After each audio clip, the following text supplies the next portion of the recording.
Olá pessoal, tudo bem com vocês? Tranquilo? Tudo em paz? Eu sou o Gilberto Varão, agradeço por você estar aqui comigo fazendo companhia, assistindo nosso vídeo, nosso conteúdo, ok? O tema de hoje, pessoal, é sobre o dízimo. E quando se fala em dízimo, em ofertas, em dinheiro, isso suscita bastante dúvida, algumas perguntas, algumas questões. É um assunto geralmente polêmico, mas eu trouxe resumido aqui para vocês, bem explicadinho. No finalzinho, se você gostar, deixe o seu like, se inscreva no canal. E outra coisa, pessoal, isso aqui é um cenário que eu estou montando ainda. Eu tenho uma estande com livros, mas ainda não está pronta, né, a estrutura dela, e eu improvisei aqui, tá bom? Ah, mas isso aí não é livro. Não, não é. Faz parte do cenário, ok? Tá bom assim? Uma das perguntas que se faz bastante quando o assunto é dízimo é: ele era um mandamento da lei de Moisés? No Novo Testamento, Jesus falou sobre o dízimo? O dízimo, pessoal, é um dos temas mais polêmicos da Bíblia. Talvez porque envolve dinheiro, e onde está o dinheiro, por vezes, está também as divergências e a discórdia, principalmente se for mal administrado. Além de muita confusão e escândalo, vemos também o esfriamento espiritual entre os cristãos e os evangélicos, por conta de muitas questões, e uma delas é o dízimo. O dízimo está tanto no Velho Testamento como no Novo, mas ele era diferente do que é hoje. No Velho Testamento, mesmo antes de Moisés, já se falava no dízimo. Lembra de Melquisedeque, que Abraão deu dízimo, tal, aquela coisa? Era uma 10ª parte do gado, dos grãos de cereais e dos frutos que a terra produzia, Números 27 e 30. Essas instruções foram recebidas e dadas por Moisés. O destino do dízimo, primeiramente, era os levitas, famílias, né, de sacerdotes, que, por sua vez, davam 10% para o sacerdote Arão, irmão de Moisés. Havia também um dízimo especial de 3 em 3 anos, e era uma refeição coletiva de congraçamento, com todos comendo à vontade. De qualquer cidade, de qualquer povoado participavam, por exemplo, os levitas, os estrangeiros, os órfãos, as viúvas e os próprios produtores desses alimentos. Isso tudo no Velho Testamento. No Novo, ele foi modificado e a sua concepção e finalidade já não é a mesma do Velho Testamento. No período medieval, a Igreja Católica fez acordos com os reis e reinos por toda a Europa, em troca de proteção, poder e outras garantias que estavam nesses acordos, nesses tratados. Isso tudo somado às ofertas e os dízimos dos fiéis, com os camponeses e nobres contribuindo, os reis, os senhores feudais, isso fez da Igreja Católica uma das mais ricas e poderosas instituições da face da terra. E não demorou muito para que ela mergulhasse em um dos maiores escândalos que o cristianismo já tinha passado, já tinha enfrentado. E essa falta de credibilidade, abuso de poder, ostentação e luxúria abriram as portas para a reforma protestante. Lembra? Com Martinho Lutero, que discordava desta maneira que a igreja conduzia as questões da fé e do dinheiro arrecadado dos fiéis. Com toda essa revolução, essa transformação a qual a igreja foi submetida, ela viu seu poder ruir de forma acelerada e a arrecadação dos dízimos e ofertas caíram vertiginosamente, bem como o número de fiéis na igreja. Daí, a igreja, por meio de seus representantes, teve que tomar algumas medidas para salvar a sua reputação e também controlar as finanças. Hoje, pessoal, por conta de vários fatores, um deles a exposição diária nos noticiários e na mídia em geral, a Igreja Católica tomou novas medidas e uma delas é não obrigar os fiéis a dar os 10%, mas deixa isso a critério de cada um. Cada um contribui de acordo com a sua condição, com a sua possibilidade. Por outro lado, pessoal, os cristãos e evangélicos remanescentes daqueles cristãos medievais se perderam pelo caminho e hoje fazem exatamente ou pior do que aquilo que fazia, que praticava a Igreja Católica no período medieval. Os líderes dessas igrejas evangélicas adotam uma postura, um discurso onde priorizam os dízimos e as ofertas. As igrejas têm se tornado um grande negócio, uma empresa que fatura altos valores com os dízimos e vultuosas arrecadações dos fiéis. Tantas notícias nós temos visto nas últimas décadas sobre o dinheiro e a ganância de muitos ditos pastores, que fazem de suas igrejas uma empresa, uma fábrica de dinheiro para bancar a ostentação e o luxo desses líderes. Como eu friso sempre, não são todos, mas é uma boa porcentagem. E isso, como nós sabemos, tem trazido muitos prejuízos para o evangelho, para o cristianismo de uma forma geral.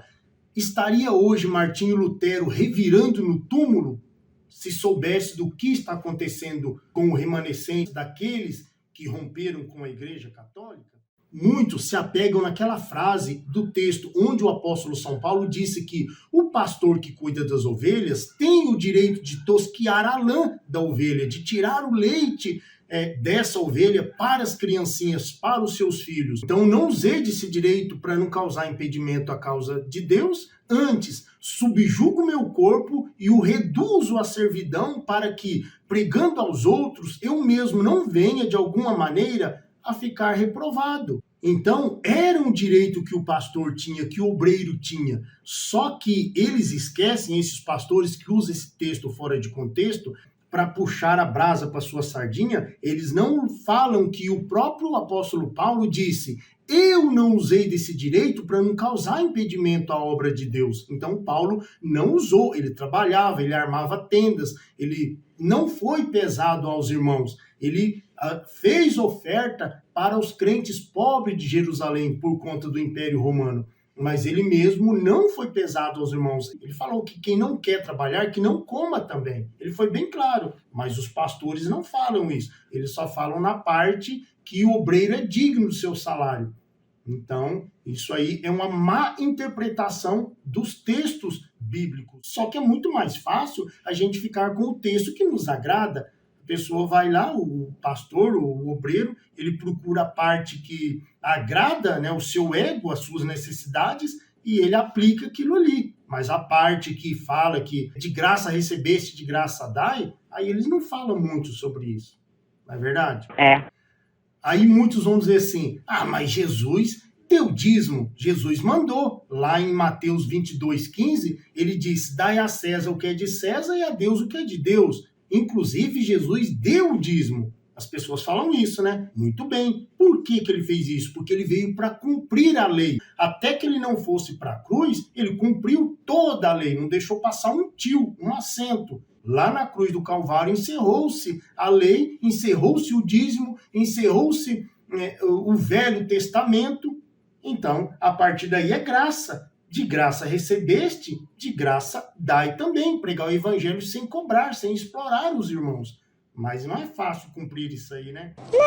O próprio Jesus deixou claro que devemos pagar os impostos, assim como temos que contribuir na igreja, na comunidade onde nos reunimos, onde nos ajuntamos para servir a Deus, para louvar a Deus, digamos assim. Porque ali gera todo um gasto, todo um custo, como conta de luz, água, aluguel, construção e outros gastos que tem. Onde estão as pessoas, ali tem o gasto, tem o custo. Então, pessoal, desconfiemos dos líderes religiosos que exploram os fiéis, fazendo da casa de pão, do lugar de oração, um covil de bandidos. Mateus 21:13.